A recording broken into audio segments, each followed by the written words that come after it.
तो आज हमारा सबसे मेजर टॉपिक है बाबू, ये मेडिकल एंट्रेंस एग्जाम प्लस आपके जितने भी बोर्ड्स के पेपर होने हैं, आपके बिहार बोर्ड वगैरह जो हो गए या फिर आपके सीबीएसई बोर्ड, उससे भी रिलेटिवली क्वेश्चंस, इससे छोटे मोटे क्वेश्चंस बनते हैं, लेकिन नीट के लिए तो खैर बहुत मेजर है।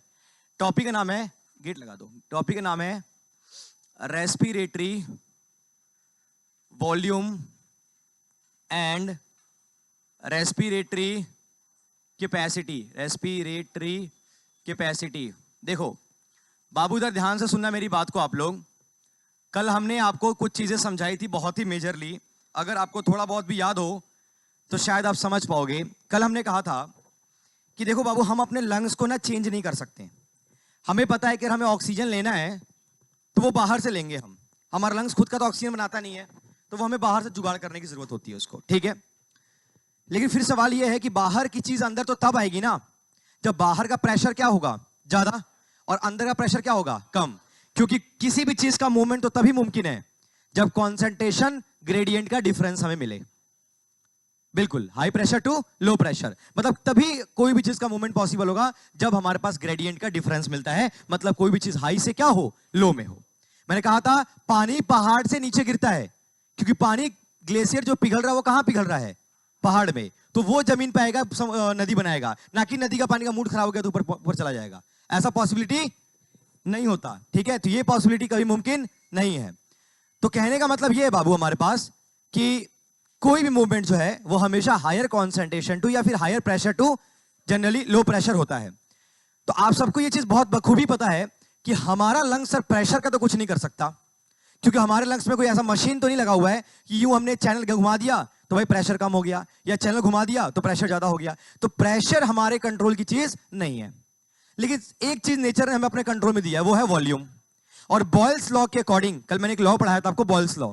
बॉयल्स लॉ कहता है कि आप जब भी प्रेशर बढ़ाओगे आपका वॉल्यूम जो है वो क्या हो जाएगा, कम। मतलब ये कहने का अर्थ है कि प्रेशर वॉल्यूम के इनवर्सली रिलेशन होता है, रिलेटिवली इनवर्सली रिलेशन होता है। मतलब कभी भी अगर वॉल्यूम बढ़ाने की बात होगी तो प्रेशर अपने आप कम हो जाएगा। अरे बलून है यार, बलून को अगर दबाते हो तो कहीं ना कहीं क्या बढ़ा रहे हो तुम, उसका प्रेशर बढ़ा रहे हो।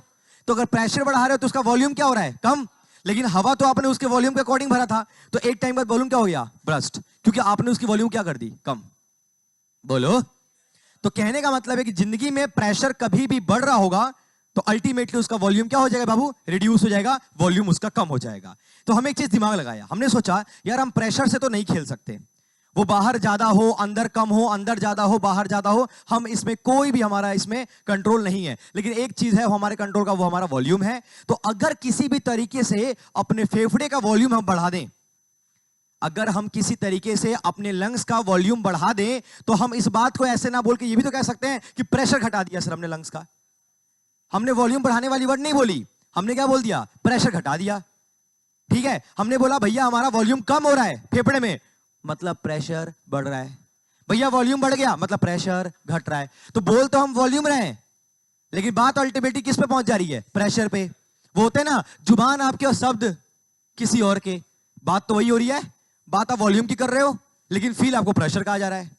तो अगर मैं ये कहता हूं कि मेरे फेफड़े के अंदर वॉल्यूम जो है वो कम हो गया, तो मेरे फेफड़े में प्रेशर क्या हो गया, ज्यादा, और मूवमेंट हमेशा ज्यादा से कहां होता है, कम की तरफ। तो मेरे अंदर का जो प्रेशर है वो ज्यादा हो गया और बाहर प्रेशर क्या हो गया, कम। तो गैस निकलेगा कि आएगा, निकलेगा। तो हम सांस छोड़ेंगे या सांस लेंगे, एक्सेलेशन होगा या इनहेलेशन होगा, कंफर्म ये कॉन्सेप्ट क्लियर है आप लोग का।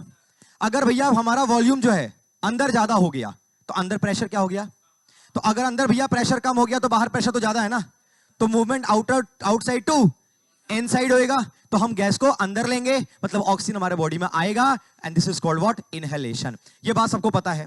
अच्छा, इस चीज में हमें हेल्प कौन करता है, हमारे बॉडी का अंदर का सिस्टम। उसमें सिस्टम है, पहला सिस्टम डायफ्राम, उसके बाद इंटरकोस्टल मसल। मैंने कहा था अगर ऊपर नीचे एंटीरियर पोस्टीरियर में वॉल्यूम बढ़ाने की बात होगी भैया तो हमेशा क्या होगी, डायफ्राम की बातें होंगी, और अगर डॉर्सली वेंट्रली बात होगी तो हमेशा इंटरकोस्टल मसल की होगी। ये सारी बात कल हमने कर ली थी, हमने आपको नोट्स भी लिखवा दिया था, सबको कंसेप्ट क्लियर भी है। जो नए बालक हैं वो टेंशन ना ले, उन्हें ये टॉपिक फिर भी समझ आएगा। ये मैंने रिवाइज कराया लास्ट टॉपिक जो मैं कराता हूं अपने हर टॉपिक के पहले, ठीक है जी।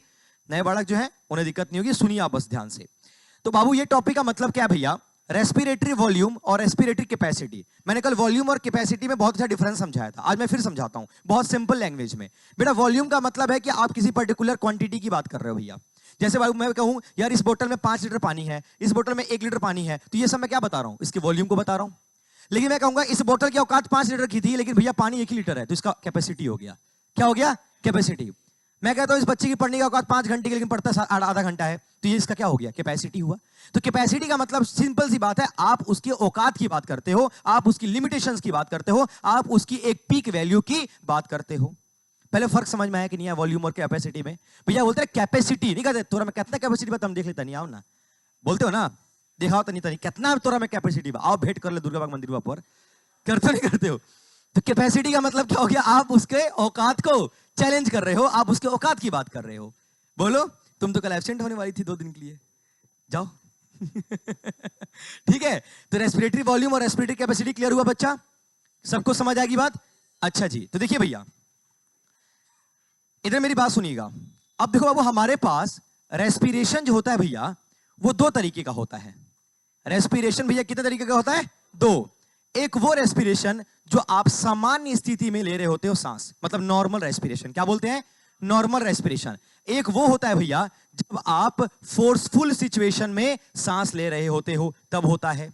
अंतर क्या है, जैसे आप सो रहे हो, बहुत चिल मोड में सो रहे हो, कोई दुनिया का टेंशन नहीं, कोई हेडेक नहीं, कुछ नहीं, आराम से सो रहे हो, तो क्या बॉडी कोई एक्स्ट्रा मेटाबॉलिज्म कर रहा है क्या, क्या बॉडी कोई एक्स्ट्रा वर्क कर रहा है क्या, आप एक तरह से स्टैटिक मोड में हो कि नहीं हो। तो अगर स्टैटिक मोड में हो तो आप इधर सांस का जो रेट होगा सांस का वो नॉर्मल होगा। कभी किसी इंसान होता है हाँफते हुए सो रहा है, ऐसे कभी नहीं होता, मैंने तो नहीं देखा भाई किसी को हाँफते हुए सोते हुए है, तो ये पॉसिबिलिटी नहीं है। अगर कोई बंदा हाँफते हुए सो रहा हो मतलब अब प्रणाम किया जाए, ये अब बारी है, कभी भी वो प्रस्थान हो सकता है। तो नॉर्मल सिचुएशन में आदमी हाँफते हुए नहीं सोता। मतलब ये कहने का अर्थ है कि नॉर्मल रेस्पिरेशन बॉडी में तब होगा जब आप एक्स्ट्रा एफर्ट बॉडी से नहीं लगा रहे होगे, बॉडी आपका ओवरऑल स्टैटिक मोड में होगा। जैसे अभी आप सब बैठे हुए हो, कोई मेहनत कर रहे हो क्या, बैठे हो ना, सब सिर्फ सुन रहे हो, तो इसमें तो कोई एक्स्ट्रा एफर्ट नहीं लग रहा आपका, तो आपकी जो सांस है वो बहुत नॉर्मल है, बहुत नॉर्मल है। लेकिन अभी हम आपको दौड़ा दौड़ा मारने लगेंगे तो अंतर दिखेगा ना, है घर में जाएगा, पहले घर में गेट खोलते क्या बोल, पीछे सर आओ, बहुत मर लो नंबर की। अंतर आया, आया कि नहीं आया, this is what, forceful condition. किसे क्या बोलोगे, फोर्सफुल कंडीशन। तो नॉर्मल का मतलब होता है जहां पे आपका एक्स्ट्रा एफर्ट नहीं होता, और फोर्सफुल का मतलब क्या होता है बाबू, जहां पे आपका एक्स्ट्रा एफर्ट होता है। तो हम 2 तरह की सांसें ले सकते हैं, एक नॉर्मल सिचुएशन में भैया, और दूसरा फोर्सफुल सिचुएशन में हम सांसें लेते हैं। ठीक है जी, अब देखते हैं बाबू इसमें फर्क क्या है और हम समझते कैसे हैं इसको। ठीक है, देखिएगा, इसके लिए मैं आपको एक नॉर्मल ग्राफ समझाऊंगा, बहुत ही प्यारा ग्राफ है, समझिएगा। देखो मैं एक लाइन ड्रॉ करूंगा इस तरीके से, अच्छा थोड़ा सा मैं इसको स्ट्रेट ड्रॉ करता हूं बढ़िया से, देखो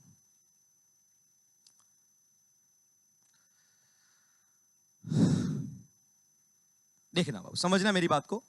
तो मेरे पास क्या है कि पहले हम नॉर्मल सांस ले रहे हैं। देखो ये ग्राफ वो मैथ्स के ग्राफ जैसा नहीं है कि एक्स एक्सिस मिलेगा, वाई एक्सिस मिलेगा, जेड एक्सिस मिलेगा, कोऑर्डिनेट निकालो, ये वैसा नहीं होता है। बायोलॉजी में बस समझाने के लिए एक अलग ग्राफ बनाते हैं हम लोग, उसका तरीका थोड़ा डिफरेंट होता है। तो ये ग्राफ देखो कैसे है बाबू, हम कह रहे हैं कि भैया अभी हम नॉर्मल सांस ले रहे हैं, हमारे ऊपर कोई वर्कलोड नहीं है, ना ही कोई दबाव है, और ना ही हमने कोई एक्स्ट्रा एफर्ट मारा बॉडी में। ठीक है, तो बहुत नॉर्मल सांस ले रहे हैं। तो अगर नॉर्मल सांस ले रहे हैं तो हमारे ग्राफ का जो अरेंजमेंट होगा कुछ इस तरीके का सिंपल सा ग्राफ हमें देखने को मिलेगा।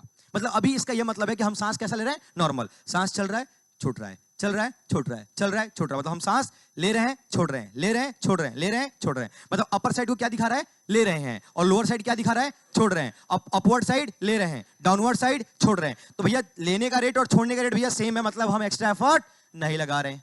एक्स्ट्रा एफर्ट तो तब दिखता है ना भैया जब लेने और छोड़ने के सांस में डिफरेंस आ जाता थोड़ा सा, है ना। अरे समझे नहीं समझे मेरी बात भाई।